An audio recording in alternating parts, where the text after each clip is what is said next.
don't know why, but you ever had one of those days where you just kind of like think about a specific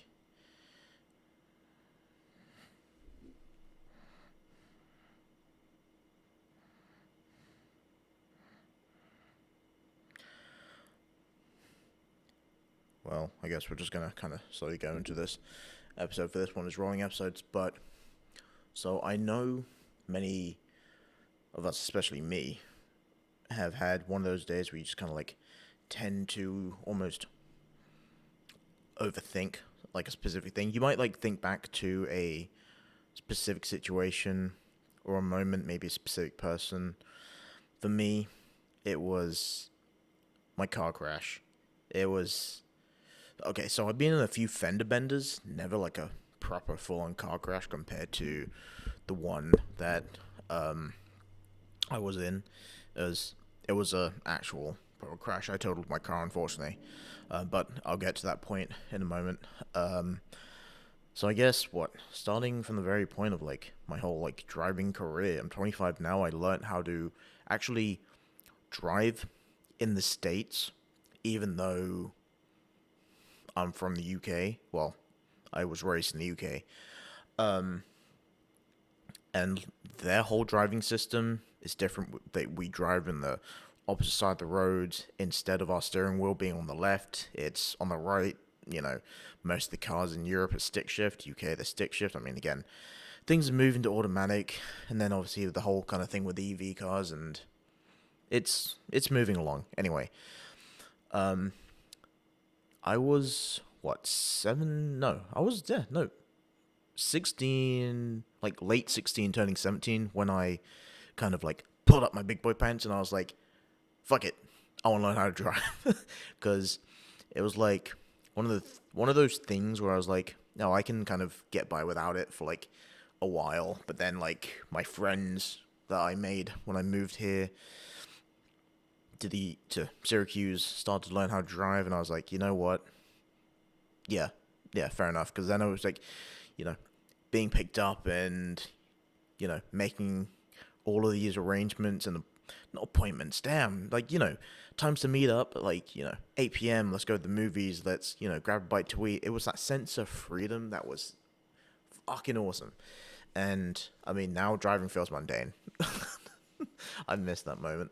Anyway, um, so the what I learned how to drive in my parents' Dodge Journey. It was obviously automatic. It was a pretty cool SUV. To me, I think it was a 2012 or 2013 or something like that. Because we moved to Syracuse from England in the summer of 2014, and you know, to me, I never saw anything like it. It was cool. It was cool as shit. But now I'm thinking about it, like it was, okay. I'm not gonna say anything bad about the Dodge Journey. It got us from A to B. It did well. Would it be like my first pick of a car right now? Absolutely not. Hell no. But hey, it got the job done. Anyway, um, I learned how to drive in a 2008 Toyota Yaris sedan. It was a 5-speed manual, and I remember throwing like being annoyed with my parents because I was like, you guys hate me. You guys made me drive stick shift instead of an automatic. And I, mom and dad, I'm sorry. I regret that heavily because now I am absolutely glad they taught me stick because now, you know, if I ever go to France, which I do sometimes, go to Italy or go to pretty much anywhere in Europe that has stick shift or anywhere in the world that, their rental is stick shift or I'm using a friend's car that's stick shift, I know how to use it. Um, and I mean, automatic is relatively simple. It's two pedals, you know, braking gas, stop and go, and it's, the shift knob is the Prindle, which is park, reverse, neutral, drive. Yeah, I think that's how it goes. Anyway, um, and Dude, it was. Now that I'm thinking back, dude, it made me cringe so hard. Even just saying the word cringe makes me just grit my teeth. Anyway, it was. I was 18, 17, 18 when I passed the test.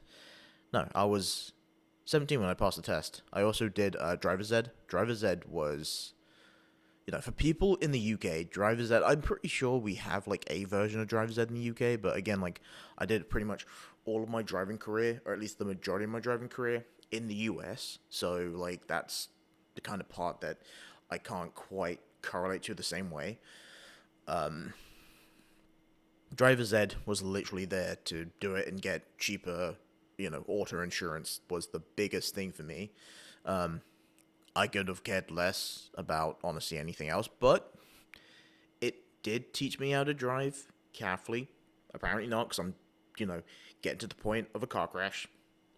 It is what it is. Shit happens. Don't judge me. Anyway, my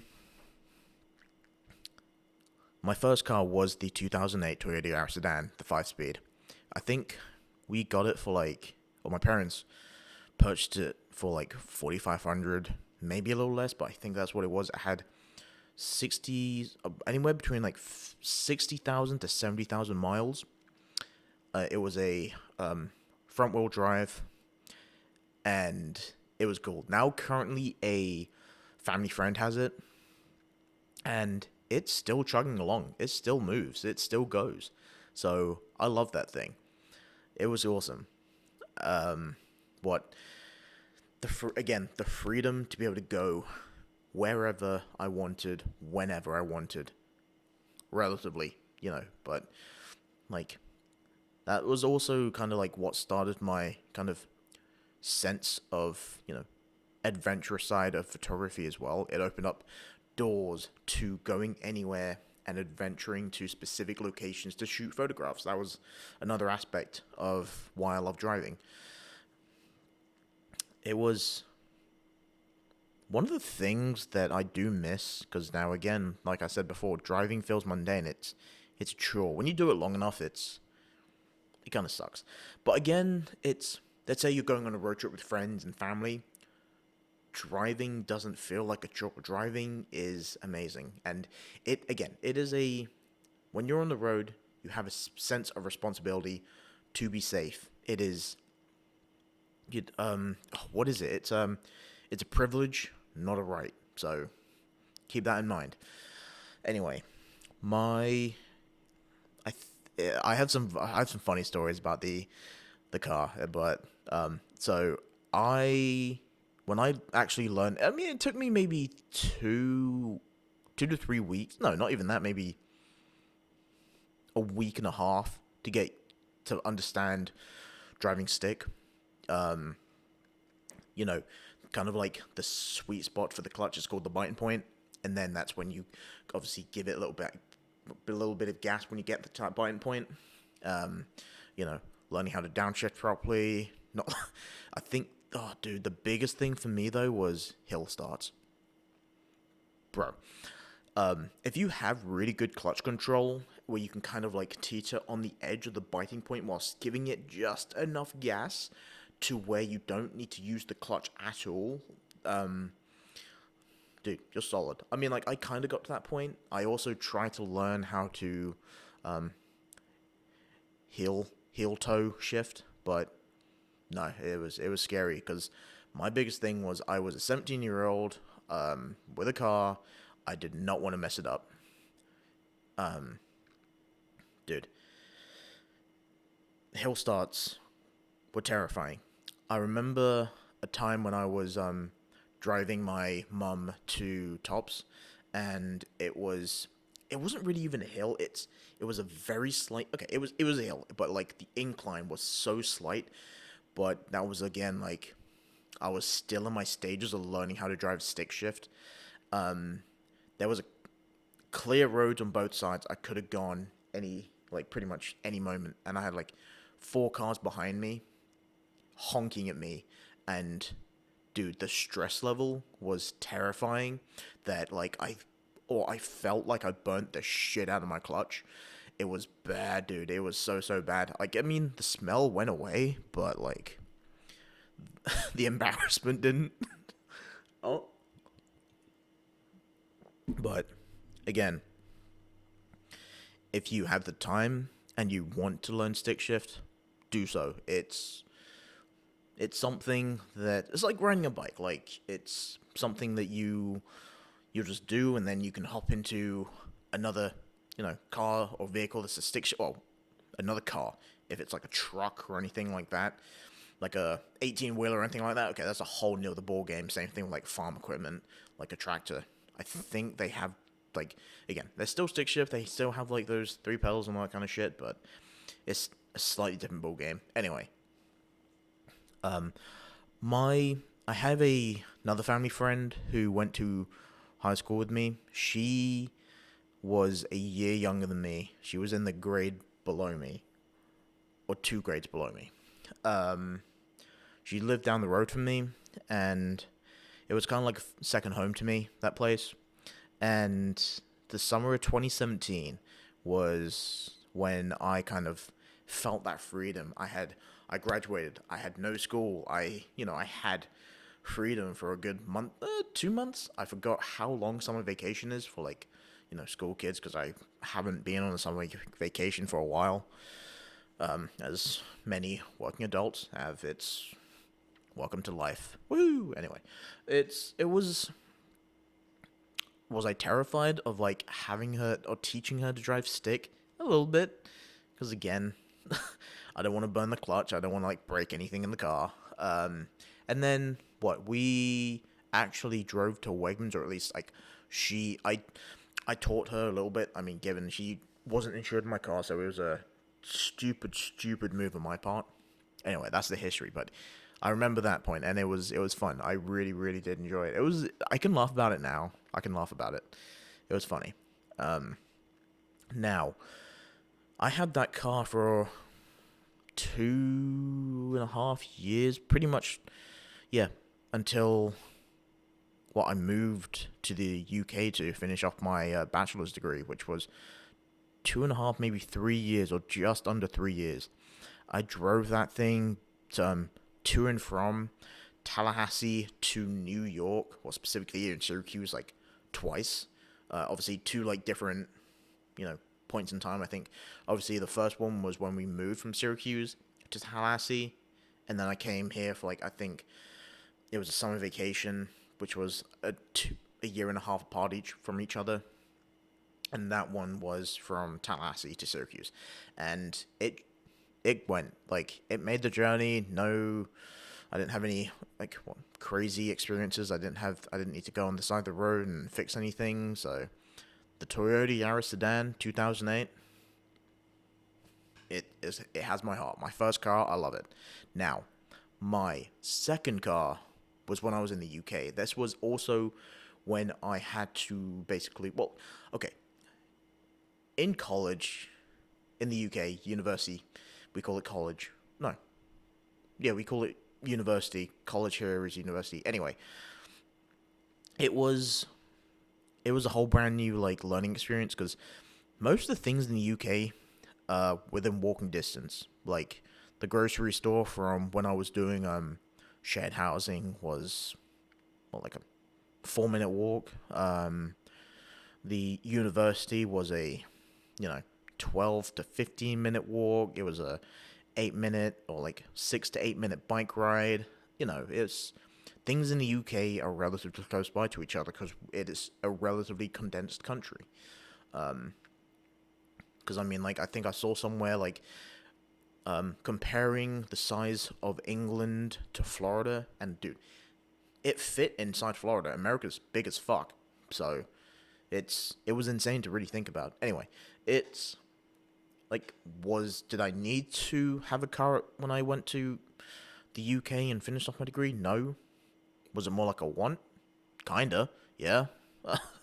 So my second car was a Renault Clio. I think it was another 2008 Renault Clio Black. I think it had like 45,000 miles in it, or maybe a little less or higher. Again, another stick shift.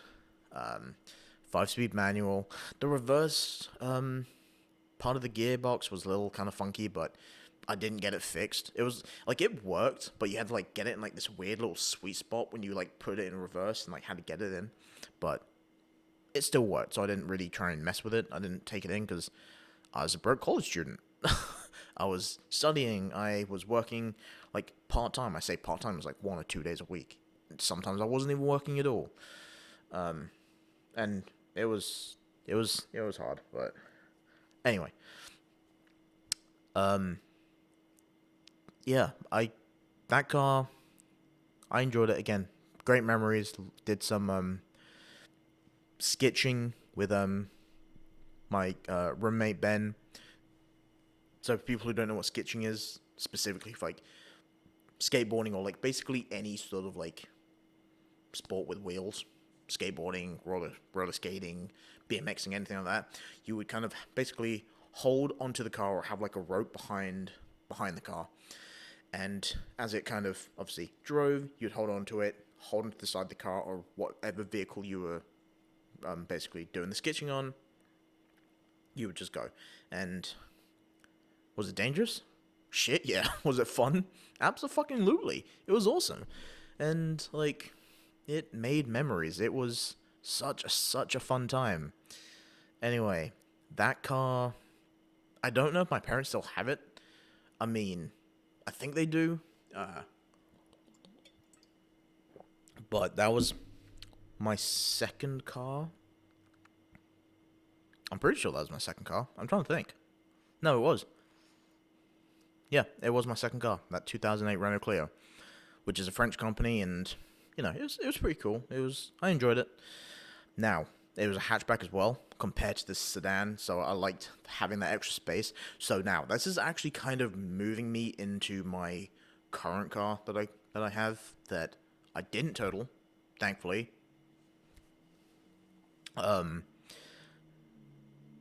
It's oh man, okay. So I'm getting there. So this is actually now the car crash point. I'm smiling because I can kind of laugh about it now, but at that point in time, it was fucking terrifying. Anyway, I graduated college, and I was working full time as a bartender in the UK and England at a golf club. Saved up some money, came here with the help of my parents, got a 2013, no, a 2012 Subaru Outback in red. Now, okay, that's the car that I totaled, and dude, I'm thinking about it now. My heart sinks. My stomach's like eating itself right now.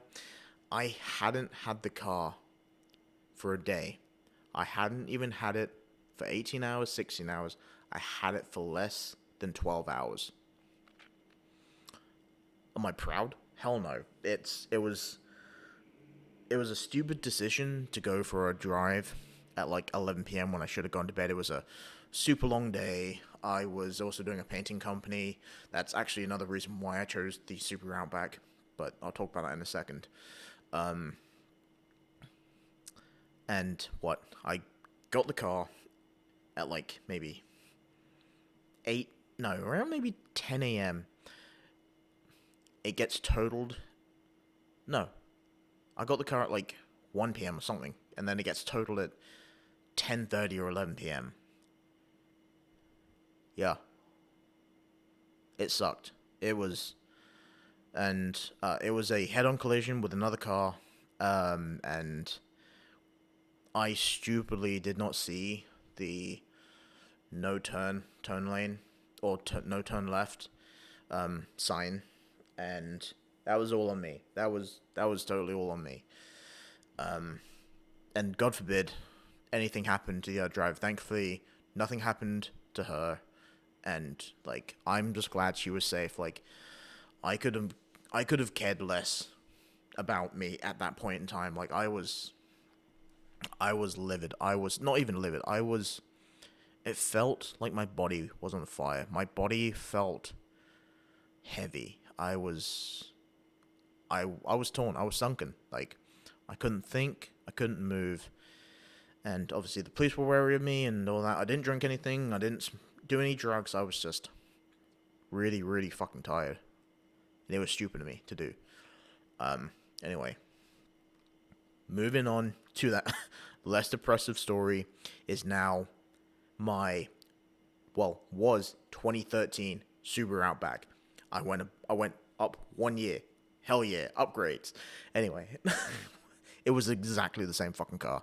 Literally the same generation. I think it was both were 4th gen Outbacks.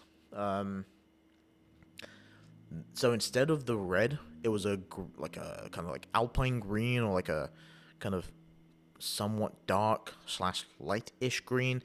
If you just look up a 2013 Subaru Outback in green, it was that green. Anyway, did not total that one. Thank Christ. Thank the fucking God, I did not total that one either. And now, this was also the point where I was like trying to figure out, I was starting my painting company, and I was like, okay, I need a reliable vehicle that is still somewhat, large enough to fit all my painting gear, somewhat still comfortable to drive, where I still have enough space to, like, if I have like a whole bunch of ladders and a whole bunch of shit, I still have enough space to basically breathe. Which came back to either like a really shitty truck or a more than average, definitely reliable, wagon / kind of like hatchback. Originally, I was looking at a Subaru Impreza hatchback. It was a 2013, and because initially I was looking at that red 2012 Outback, but then he said like the dealer sold it, and then all that was left there was that Subaru Impreza hatchback, because I was looking at something that I needed space for my painting gear. Now, I never really liked the look of wagons until like I got there and physically looked at the Subaru Outback.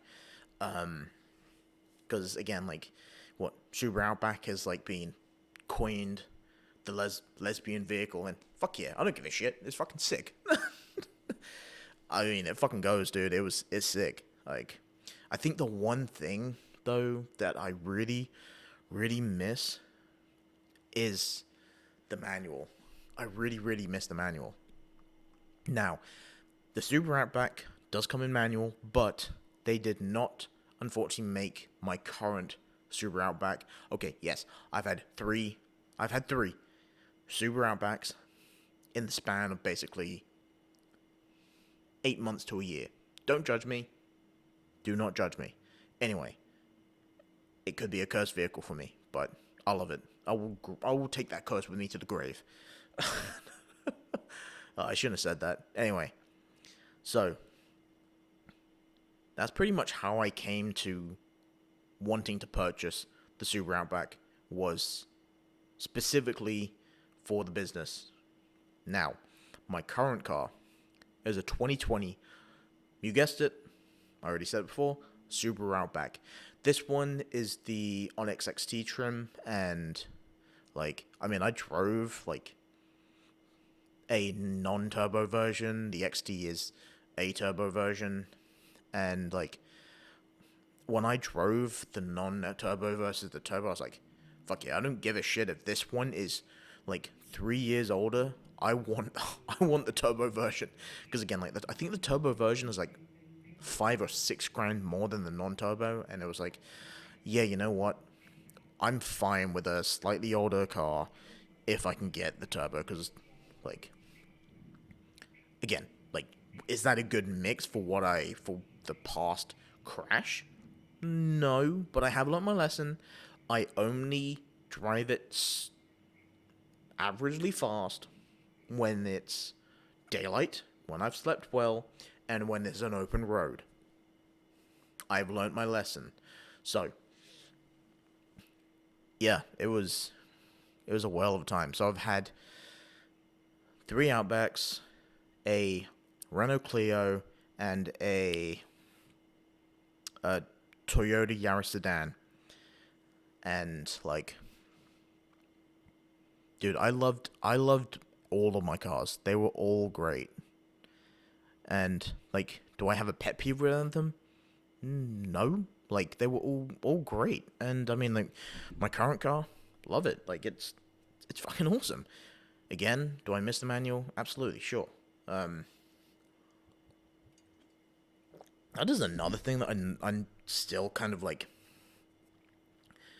I mean like I understand, like driving a manual and being able to understand how to drive a manual is it's a cool skill set to have. Like, okay, I wouldn't really even call it a skill set. It's just it's good to know. But like, and I'm not saying everyone, but a lot of people, American drivers like Subaru or like, you know, Acura, or like all these people who like want to be boy racers who drive manuals, they think there's some sort of like fucking prestige to it. Like people who can't drive manual is like somehow lesser of a car driver. That's just bollocks. Like, I mean, manual is slowly dying out. It is what it is. It's like, if I could like, okay, now if I could say like my three dream cars, okay, so I definitely have to have a wagon, a truck, and then I'll probably have like a sedan or some sort of like maybe a hatchback or a sedan. Okay, now for the wagon, it is a toss up between the Subaru Outback or I'm gonna hate myself, but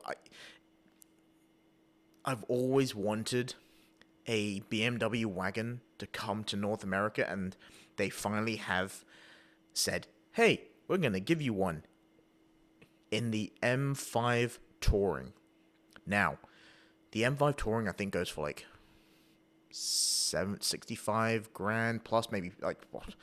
You know what? Probably the markup. I'm just gonna say it's like 80 grand plus, and then I think obviously they have the M5 competition touring. That one is, I don't even want to think about that. They also have there's the Audi RS6 Avant, but dude, when I saw pictures of the BMW M5 touring, I was like, bro. And I'm not really like a what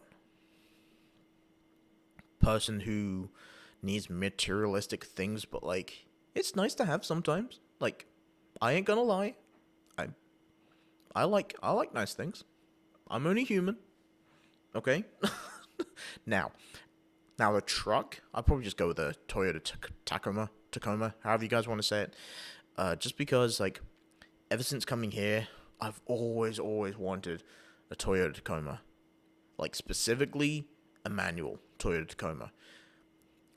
Now, as for the third vehicle, I would either go with some sort of like old school Subaru WRX STI, or I would go with what's a cool sedan? Somewhat, uh, mm, either that or maybe a Subaru Impreza STI hatchback. But there is like, but then again, I need a car that is somewhat like reliable. Okay, I'm not saying they're not reliable, but like, okay, you know what? Scratch that. I'm gonna have like a somewhat of a beta car, not a beta car per se. I would have a Toyota Prius, the newly renovated, newest generation Toyota Prius, because they actually look pretty cool. Like I'll give Toyota that they've made the Prius look pretty sleek. Now, at a choice, if I had like an option to only drive one of the cars from what I said, oh, BMW M5 Touring, specifically in the competition trim, hands fucking down, hands fucking down, because like people, and again like I'm not really a huge car guy, and I'm not a big materialistic person either, but it is nice. Look it up. For people who don't really know what the hell it is, look it up. The BMW M5 Touring competition looks sick. Anyway, with that said, I'm gonna leave it here. Oh man, yeah, it was just one of those days where I was just kind of like lying there. I was like, my it just, that memory flashed in my head. I was like, fuck, I really, I need to talk about this, because it was like one of the, it's just like, it's still so fresh. I still remember it. Same thing. I was like, almost like, with my graduation, I still remember it so vividly, who I was sitting next to, and, the shaking the hand with the principal and everything. It was so vivid. Anyway, with that said, guys, I'm going to end it here, and I'll see you guys in the next one. I appreciate you guys listening, and hopefully I don't sound too crazy. All right, guys. Have a good one.